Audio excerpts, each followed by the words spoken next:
আমি আসলে এখন যে জায়গাতে দাঁড়িয়ে আছি এটা কুষ্টিয়া জেলার কুমারখালী উপজেলার যদুবর ইউনিয়নের গোবিন্দপুর গ্রাম।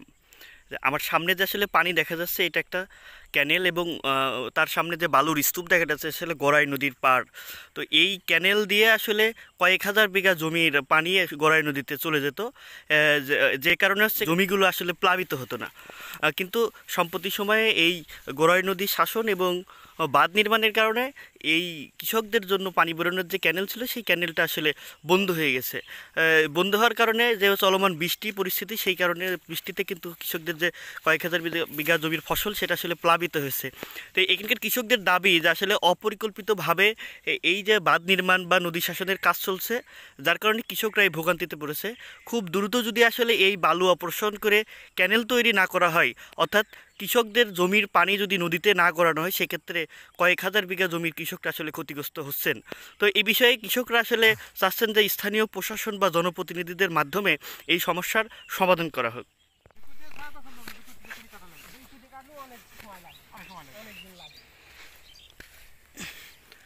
ও, এত দূরে নদী? এই মাঠে কি সাপ টাপ দেখা গেছে কখনো?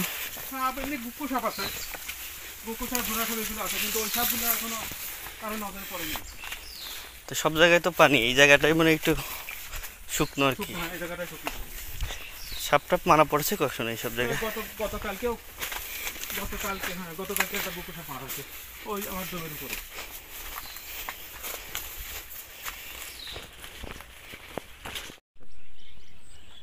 এই জায়গাতে ধান লাগাইছেন কবে? এই যে গতকাল ধান লাগাইছে, দেখেন ওই দেখেন, ওখান থেকে শুরু করে গতকাল ধান লাগা হইতেছে, বরাবর ধান লাগানো। আজকে এদিকে লাগানোর কথা ছিল। তাহলে এই পানি কাল কেটে দিলে পানি একবার বেরিয়ে চলে যাবে, এখানে ধান হয়ে যাবে। ওই যে পুরো একটা ধান লাগাবে সারা দেশে মানুষ। খালে এখন তাহলে সমস্যা কি? খালে সমস্যা আছে ওই ওই মাথায় মাথা খারাপ আছে। ওই যে নদী খনন করা আলাদা। কতদিন ধরে এরকম? ওরা ওই যে নদী বালি কাটলো না, বালি কাটার সময় ওই বালি ফেলেছে খালের ভিতরে, এই খালের মাথার ভিতরে দেওয়ার কারণে ওই এইদিকে পানির লাইনটা বন্ধ হয়ে গেছে। আপনারা নিজেরা তো কেটে নিতে পারতেন। নিজেরা কাটার মতো পরিবেশ না, অনেক উঁচু করে বাঁধেছে, আপনি গেলে দেখতে পারবেন অবস্থা। ডিজারে বাঁধা। চেয়ারম্যান তাহলে কি বললো? চেয়ারম্যান প্রথমে আমি গেছিলাম, বললো যে ভাই ওরা তো ওখানকার ওরা এসে বললো যে খাল কাটা লাগবে না। আমি বললাম যে খাল কাটা লাগবে না, তো আমরা তো তলায় যাচ্ছি, আমরা তো যে অবস্থা আছে 8 ঘন্টা মালি তলায় যাবেন সব। এই যে পাট তো এখনো 1-1.5 মাস পরে কাটবি, তো এখনো যদি মাথা পানি হয়ে যায় তাহলে ধান হবে কীভাবে? ধান পাট কীভাবে? ওখানে পাট কেটে বা ধান লাগাবে মানুষ। মানুষের পুকুর আছে প্রায় 50। এখানে খাল আছে না? হ্যাঁ, এখানে খাল আছে, ভরে গেছে। ভরে গেছে। তাহলে এই মাঠে কত বিঘা জমি থাকতে পারে? এই মাঠে অন্তত পক্ষে 1.5 থেকে 2,000 বিঘা জমি। কি কি ফসল আছে এখন?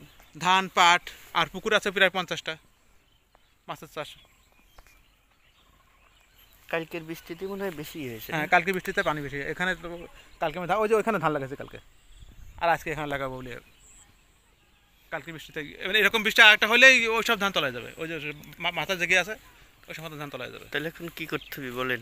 এখন কাজ হচ্ছে ওই নদীর মধ্যে যে ওরা যে বাঁধটা দিছে, ওই বাঁধের যদি বাঁধটা এই খালের মাথা কেটে দেয় তাহলে এই পানিটা সরাসরি বেরোয় যাবে, এখন উপকার হবে। প্লাস যখন ওই যে মানুষ কার্তিক মাসে চাষ করবে ওই সময় এই পানিটা আর থাকবে না কোলে।